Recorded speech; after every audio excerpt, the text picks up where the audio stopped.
That's cool. Yeah.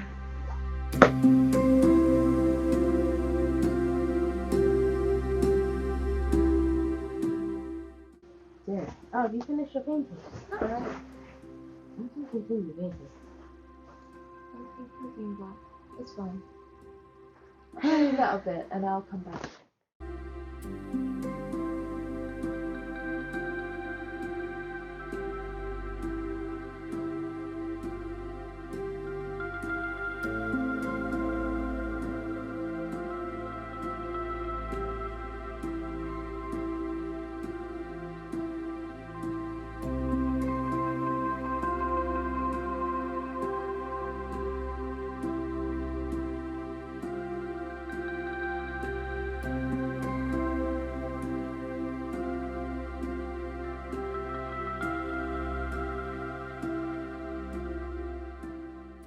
You came to England, yeah, Mhm. 4 years ago. Yeah. So like, what was the initial call for you to leave Hong Kong? Well, back then in Hong Kong, in my school, I wasn't doing so well. Pretty much got bullied. But yeah, like, my friends doesn't like me. Got betrayed quite a lot, and school didn't really do anything. So I was mostly really sad, or depressed, really. And then yeah, my parents have been really supportive. They actually took me out for a day or two during school day and just go out and watch a film or go to Disneyland. I was like, but yeah, I don't like my school, so I would like change it into another school, international school, or just come to UK. And my brother is in UK back then, so I was just following his steps. Okay. Like, what were your initial thoughts of like England? I mean, I came here before when I was really young for like a summer camp, and So we met in this lovely town of we shall not name, for safety reasons. What, what was your first impression of me? Like, you were really friendly, passionate, nice, kind, easygoing. I would say. I don't know. I like to be friends with people who's really simple. And like no gossip, no rumors. Just don't care about this stuff, but actually focus on life. And is anything dying? Keep talking. This is a paranoia of mine that I've done so many interviews where I'll be chatting with the person. I did this in my last interview, shout out to Jeffrey, and I suddenly sat up at the very end thinking, did I record this? Yeah, that's good. It's recorded. Yeah. So you're kind of like simple, happy, positive, not the positive vibe, because I am this kind of positive. So finding someone who's like similar vibes really nice, and then kind of really helpful. Yeah, and always actually taking care when you try to pretend or hide, and you realize my hiding. Even this book, and she was like so sorry about it, but like so you notice someone like oh my god, thank God someone actually opened up me. Do you think that's something that we need more kind of Really, yeah, because I find out like people are actually really good at acting. They can hide their stuff really. You hear that, Hollywood? We're coming for you. But like, yeah, they hide it so deep. Because I'm this kind of person that if someone noticed just a tiny bit, or just casually asking them each day, how are you doing? How's your day? They would just open to you. Like if you ask. If no one asks you, they just not say. No. They don't go up to you like, I'm sad. What? Like, hey, I'm feeling really depressed today. Like, yeah, my soul feels like it's being crushed. no one would do that. So just ask, and no matter happy or not, do it. Do you think, I guess, this kind of acting that you're saying, do you think that's because of COVID? And the fact that we've been all kind of like shut away for so long? Yeah, maybe part of the reason, or actually just being at home, not social, sitting there, mostly alone, so that would happen. Do you think what do you think, I guess, how can we resolve this whole kind of divide, I guess? I mean, we have social media nowadays, you know, and Nah, social media doesn't really work well. social media is a funny one because it's not really social, but that's a whole different conversation. And it's fake. It's fake. Let's talk about that for a minute. I'm curious. I've noticed since obviously it's New Year's, and you have Instagram, and you go on Instagram Reels, and you do your Instagram Reels of 50-day challenge, and let's glow up for the new year, and let's all hit the gym. Like, what are your thoughts on that? Because I think I've never been to a gym. I've never been to the gym to actually use the apparatus. Not saying I'm not fit. Did you not? Oh my god. But like someone like me, I mean, going to the gym is great. Well, you don't need to be honest. But like, what do you think that kind of puts a different kind of pressure on our generation?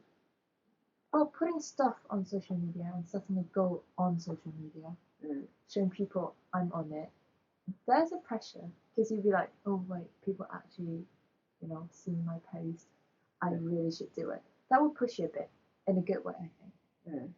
But like other than that, social media, like when you post them, how do you say? People would think you're happy, or you're living a good life, but behind it, maybe you're not. Because people only show the good side, positive vibes. Who would show the negative vibes on it? You say that, but I've seen a lot of true. clips of people crying. But even in their crying, you wonder is that tears of actual sadness or tears of fakeness? Yeah. Strange. That happens. As how can we? My question is, I'm kind of thinking about this a lot as I'm going into my gap year and like with youth perspective and stuff. How can we find like authenticity in our generation? How can we kind of cultivate a sense of just being real with each other and kind of supporting each other, you know? And like, what would you, if you could change the world tomorrow, and you could do what would that? I can just change it. Yeah, if you can just. I would say environmental, but like, not a click will happen. Environment. We'll be on to that next. What can change human? Like if maybe, I don't know, maybe there's like a certain quality that you think everyone should have. I is a think bit being kind. Being kind is really a key. Like, yeah, being kind is nice. Do you think kindness would also help with the climate crisis? Oh, here we go. Linking all I mean, them. you said climate crisis, it does, so I had does, to do it. Because kindness to animals, creatures, anything. So yeah, it's a pretty, I would say vague, but still. I guess with all these kind of like massive crises, pandemic, climate, I mean, it's kind of crazy thinking about the fact that we're living during a global pandemic. This is the stuff of books. But no one cares. That's the point. I mean, some people cares, but like no one cares. No one really takes action on it. Like you can see people be like CBA, mad. Is this climate or is this pandemic? Climate. I mean, even the world. If you say that pandemic, people have to cooperate. But is it? I mean, the pandemic, the virus is invisible in the same way we can't see the wildfires in Australia. So in some way, there's always going to be people who ignore it because we can't see. Unless you catch COVID, you can't see COVID right before your eyes. Yeah. So it's kind of like with the environment. Unless you live somewhere where you can physically see the effects, you can't. Some people, they'll just take that as a way for them to kind of ignore it and not care. What's something you're passionate about, and how do you think we could do better as a generation? What's your message? Like, you're Sonia Song, you're the next president of I don't know where, and you're about to, president of the world, and you're about to share your message to the entire earth, because the aliens aren't really hanging out with us right now. So, what's your dream? My dream. You have a voice. What are you gonna say? Because I'm actually orbits around kindness always. To kindness. So I would say actually just be kind to everything. Because as we said, it can link to environmental animals, creatures. I don't know, even plants. To be honest, that's environment. But Plants are useful. And then humans, kindness is very important, but not the fake ones. You can be like honestly, but like kind, and not being harsh, aggressive, and being honest. Do you get what I mean? There's a difference. So being kind is good, but don't be fake.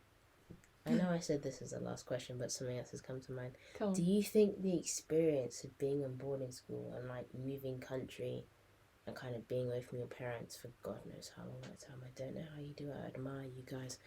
Do you think that has made you a kinder person? No.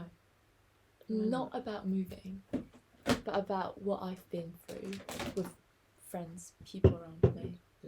Because I'm sure everyone probably been through a bit of bullying, maybe, or down times, because maybe one of your trustworthy friend betrayed you, something like that. Who knows? So someone you care, someone you loved, and just treated you not the way you treated them, and you felt a bit, oh well. So that kind of grew me up a lot, and but moving to UK, it makes me more independent. Like, it makes me know how to be like stronger, because your parents are not here, like your shelter is gone, and you're going out there or alone, trying actually making new friends, trying to pick actual right friends. Do you get what I mean? The right group of friends, which is very important. And then actually trying to live a life that you had when you, like, the happiness you had with your parents, but also when you're alone too, like the balance you're finding. And also in UK, being a border, academics, everything is all about balance. Yeah, and socializing with friends and stuff. Thank you. Subscribe.